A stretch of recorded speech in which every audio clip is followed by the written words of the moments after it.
बिस्मिल्लाहिर्रहमानिर्रहीम। अस्सलाम वालेकुम नाज़रीन, आप देख रहे हैं यूट्यूब चैनल और आज मैं आप लोगों की खिदमत में हाज़िर हूँ एक अहम तरीन मौजू लेकर।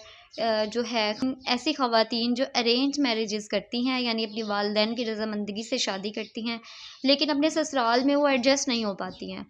1 माह, 2 माह, 3 माह, 6 माह, साल और कई दफ़ा तो ऐसा हो जाता है कि बात ख़त्म होने तक पहुँच जाती है। लेकिन उनके ताल्लुकात जो हैं, ना तो वो अपने लाइफ पार्टनर से अच्छे डेवलप हो पाते हैं और ना ही ससुराल वालों से। और अगर हस्बैंड कुछ कर ही ले, बेचारा कुर्बानियाँ दे दूँ कि उसे सेटअप कर ही ले, उसकी ख्वाहिशात पूरी कर ही ले, लेकिन उसके ससुराल का सिस्टम जॉइंट फैमिली में हो जाता है कि वो किसी भी सूरत वहाँ रहने की जो है वो फ़ैसला नहीं कर पाती हैं कि हम यहाँ रहें, यहाँ एडजस्ट हों। उसका सबसे बड़ा मसला जो है वो अक्सरियत में जो देखने में आया है, वो ख़वातीन की खुद पसंदी खुद सरी है।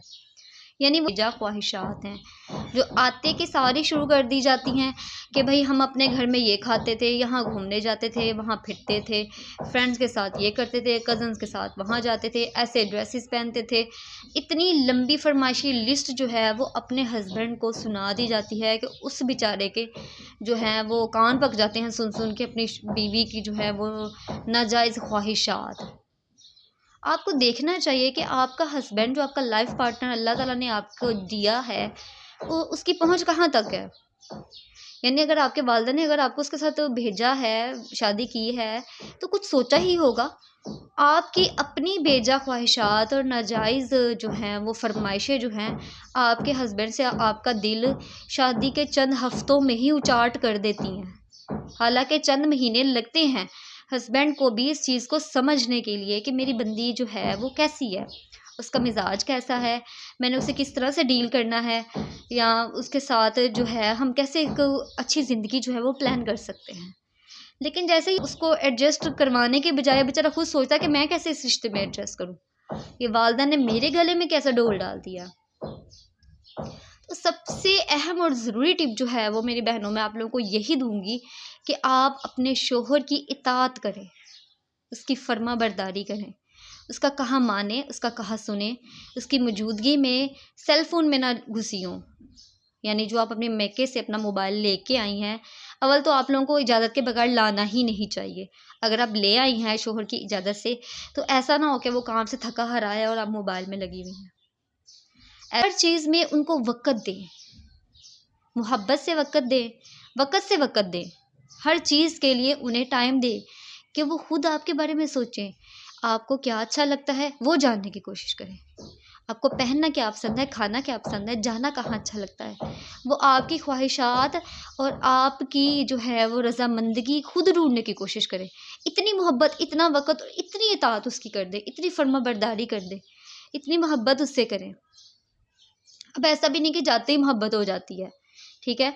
लेकिन ये है कि अल्लाह ताला ने हर औरत को उसी मर्द के साथ जोड़ा है, वो जिसके वजूद से निकाली गई है। तो आपको उसको समझने के लिए खुद को समझना ज़रूरी है। आप खुद समझें, जैसे आप चाहती हैं कि मैं एक्सपेक्ट करती हूँ, आप सोच लें कि वो भी बंदा वैसे एक्सपेक्ट कर रहा है मुझसे। आप चाहती हैं कि वो आपकी ख्वाहिशात पे पूरा आए या आपकी एक्सपेक्टेशंस पे पूरा उतरे, आप उसी की उसके बरक्स एक्सपेक्टेशंस पे पूरा उतरना शुरू कर दें। हर चीज़ में उसकी इजाज़त लें, उसे इज़्ज़त दें, उसे मान लें। फैम उनकी बात में हाँ मिलाएँ, उनसे पहले नहीं बोलें। छोटी-छोटी बातें हैं ये, छोटी-छोटी बातें हैं। अगर आप इनको अपनी ज़िंदगी में ऐड कर लेंगी, तो आपको जाते के साथ तो क्या, अपनी आखिरी साँस तक एडजस्टमेंट का कोई मसला नहीं होगा। आपका हस्बैंड आपसे पहले से भी कहीं ज़्यादा मोहब्बत करेगा और वो उन्हीं रिश्तेदारों, उन्हीं दोस्तों, उन्हीं अपने कज़न्स के साथ बैठ के इस चीज़ को डिस्कस करेगा कि मेरे वालिदैन ने मेरे लिए एक बेहतर जीवन साथी का इंतखाब किया है। अगर याद रखिए, अगर वो आपके साथ गलत करता भी है, नाजायज़ करता है, तो अल्लाह को उसका लिए जवाब देना है और मुकाफ़ाती अमल भी तो इसी दुनिया में मौजूद है। तो इसलिए अपने रिश्ते को लान-तान मत करें, उसे ख़राब मत करें। शादी एक खूबसूरत और पाकीज़ा रिश्ता है और अल्लाह ताला को तमाम रिश्तों से ज़्यादा प्यारा भी है। तो इसलिए अपनी बेजा और नाजायज़ जो है ख्वाहिशात, फ़रमाइशें लेकर अपने शोहर के दिल में मोहब्बत की जगह उनको ना भरें। इससे वो ही रह जाएँगी, आप नहीं रहेंगी। आप अपने शोहर के दिल में खुद को डालें। अपनी मोहब्बत से, अपनी वफ़ादारी से, अपनी इताअत से, अपनी चाहत से, अपनी नरम मिज़ाजी और नरम गोशे से, तभी आपका रिश्ता जो है वो एक मिसाली नमूना बन सकता है। ले जी, आज तक के हमारा छोटा-सा मसला यही था, हालाँकि मसला तो ये बहुत बड़ा है, लेकिन इसे डिस्कस आज तक हम इतना ही करेंगे। इतना काफ़ी, तब तक के लिए हमें दीजिए इजाज़त। अल्लाह